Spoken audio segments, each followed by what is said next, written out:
Win more business, close larger clients, create stickier clients, and get more referrals. Today we're talking with Robert Palmer, Director of Financial Planning at Avidian Wealth Solutions. Robert, good to see you. Great to be here. We see a broad spectrum of financial planning when we talk to advisors. It ranges across the spectrum. But what does it mean to Avidian and your department?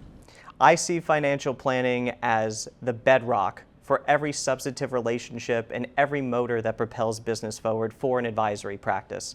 It's one of the reasons we put such an emphasis on the resources and the expanding scope that we offer advisors here at Avidian.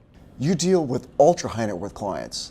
How are you going to help an advisor close more of those than they may already be doing? Yeah, that's a great question. Larger clients tend to have a lot of complexity and a lot of advanced planning needs. At the end of the day, more often than not, with all those moving parts that they encounter, they aren't really being able to pull in together for a cohesive plan. Usually only a segment of what they're dealing with is being addressed at a time. What we try to do at the Avidian Financial Planning Department is really account for all those factors and all those different aspects to make sure that the short-term and long-term goals that the client has are being addressed. Okay, so let's throw out a case study. Something you might have seen, let's say in the last 2 weeks, an ultra large client, ultra high net worth client. What is different with what you're providing versus anybody else? And did you close that case?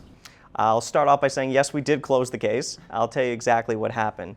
I wound up partnering with the advisor. We sat in front of a CEO and their entire executive team at the business. Now, this is very important because normally when you're speaking with a financial advisor, the advisor's not in the room with the business people. They're in the room with only the client. But at the end of the day, a lot of the wealth that we find ourselves planning for involves business interests. And if you can't talk the talk, you're only going to be looking at a fragment of the picture.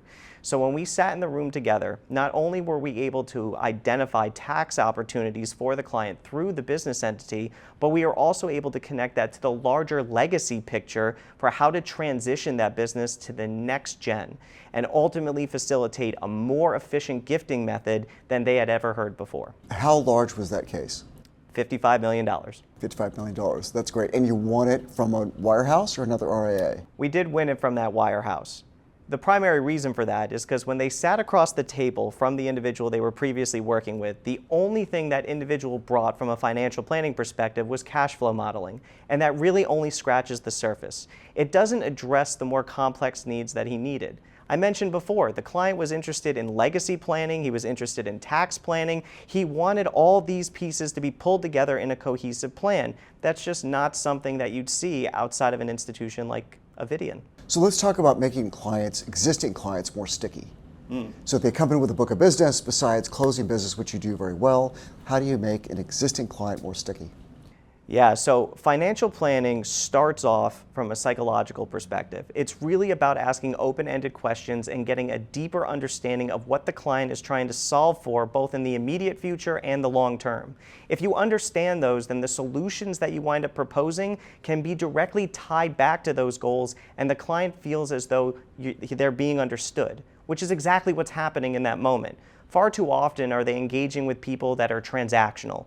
We're not looking for transactional relationships. We're looking for long-standing generational relationships to drive a family office experience to high net worth investors. So let's talk multi-generational. We have some families here where we have multi-generations, and you do multi-generational planning.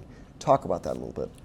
Yeah, so like I mentioned before, it's not just cash flow mapping. It's not just are the kids named as beneficiaries on these accounts.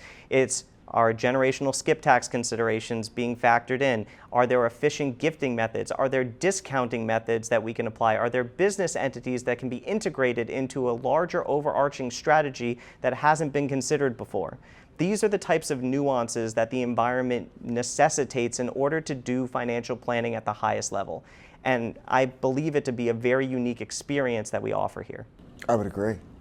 Let's talk about referrals, because one of the things we know is that when an advisor joins us, brings their book over, acclimates to the system, taps into you as a resource, they get more referrals.